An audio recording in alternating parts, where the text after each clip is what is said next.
So today we just wanted to get online and answer some questions, just, general questions, anything you have about how we can help you, or questions you've had about trying to get into the industry, anything like that. So we have some questions that people submitted ahead of time, so thank you. Again, feel free if you want to chime in using the chat feature or Q&A feature during the video. If you have any additional questions, we would be happy to answer those. Between you and I don't even know. This is going to be a big number. I'm at like 20. I'm probably at 20. So between you and I, we have 40 years of developing products. Yes, exactly. For thousands of brands. Yeah. So developing and manufacturing. Developing and manufacturing. Yeah. I think we both have a really good background in both areas.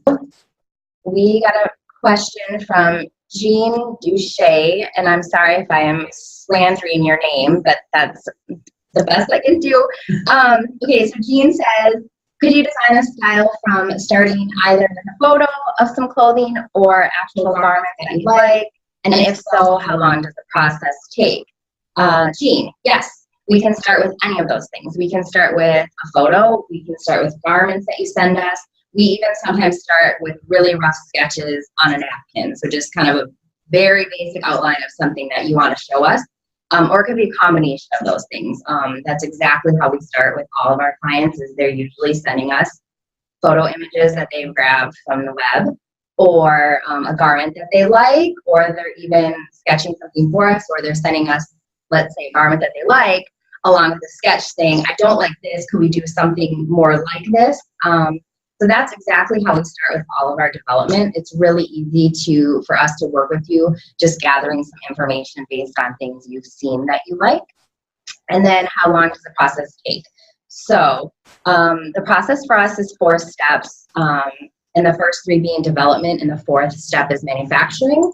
So to develop a product, steps 1 through 3, it takes anywhere from an average of 6 to 9 months. It could take a little longer, it could be a little shorter. It really depends on the product and kind of what materials are going into it, but that's a base average for most of our clients. And then manufacturing itself takes another probably 3 months on top of that.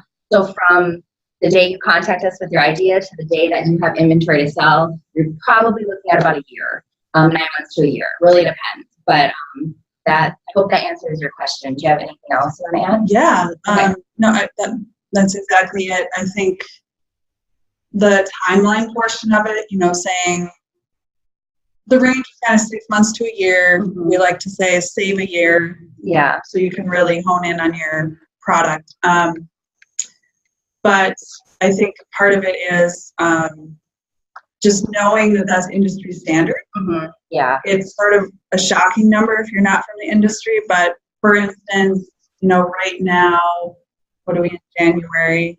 So spring delivery for a lot of the companies is coming up in a month or 2. So actually right now as we speak, Nike, for instance, is starting to develop spring to 2020. Yep. So that's what's happening right now in the industry. Everybody's working 1 year in advance. Looks like Amy has a question that kind of maybe takes on to this. She's asking us about inventory and where can you learn about how to balance demand and your manufacturing timeline. So I think the gist of the question is you're kind of going into manufacturing blind. You don't know how many pieces you're going to need to manufacture, what sizes you're going to need, all those things. So maybe we can talk about that a little bit. Okay. So inventory keeps you up at night. So that's not what you were. Yeah. Interesting. Yes, I completely understand. I would say find a factory that allows you to have a small minimum order quantity run. Yeah. We will go really as little as you would like. We like to make at least 100 units per style. If we go lower than that, we certainly can. It's just your cost raises some. But it just depends on your comfort level with risk. Yeah. If you really want to start with 20 units, you're it does cost more for us to make 20 units because efficiencies don't get up there, but we can do it. Then you can get it out in the market, you can test it, and you really don't have to deal with this big, scary inventory. Yeah. That, you know, when you are risk averse, like me, then that's great. You get to deal with a very tiny amount of inventory, see how people respond to your product. Yeah. And then go from there. Then, you know, you could tweak it and get much larger inventory. Mm-hmm.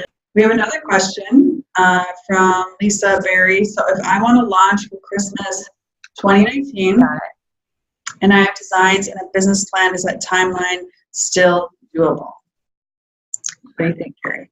I think it's doable. I think knowing that it's tight is the first step in having it be doable. So just understanding that, okay, you might be just a tad bit behind in starting right now, but we can probably make up that timeline, and we just need to work with you on, you know, how to get there. Knowing that's your deadline is great. Then we can say, hey, you know, if you can make a couple different decisions, we can speed things up. Or if you have, let's say, 10 products and you would be willing to just do 5, that's more reasonable in that timeline. So just giving us some variables and some options to work with, we can definitely guide you into what would make sense and have something available for you to launch by Christmas of 2019.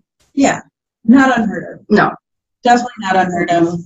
I think sometimes people have to make concessions if there's a super tight timeline. Yeah, that's exactly what it will come down to. And probably the 2 biggest factors that we find kind of affect your timeline would be your materials. So are they available in the timeline that you need them to be available? That's one thing. So sometimes having a backup fabric is the answer to that.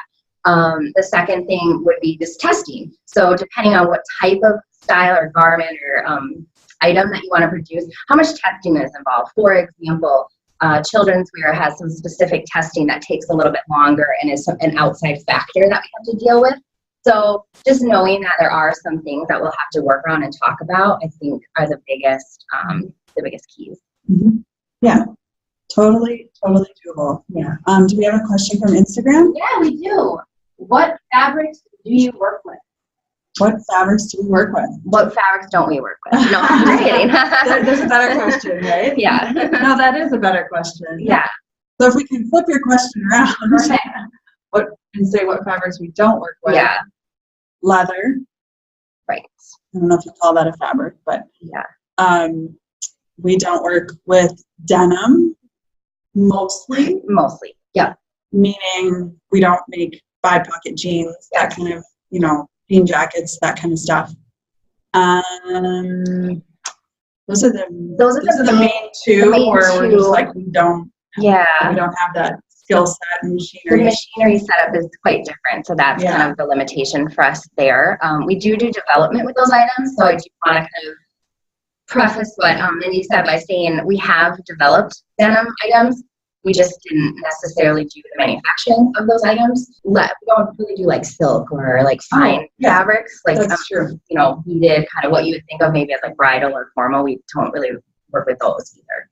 Absolutely. So things we don't work with: denim, leather, and formal wear. Yeah. And then everything else is like game. Yeah. Game on. Amy asked if we would work with a stretch woven. Amy, yes, all the time, every day. Absolutely.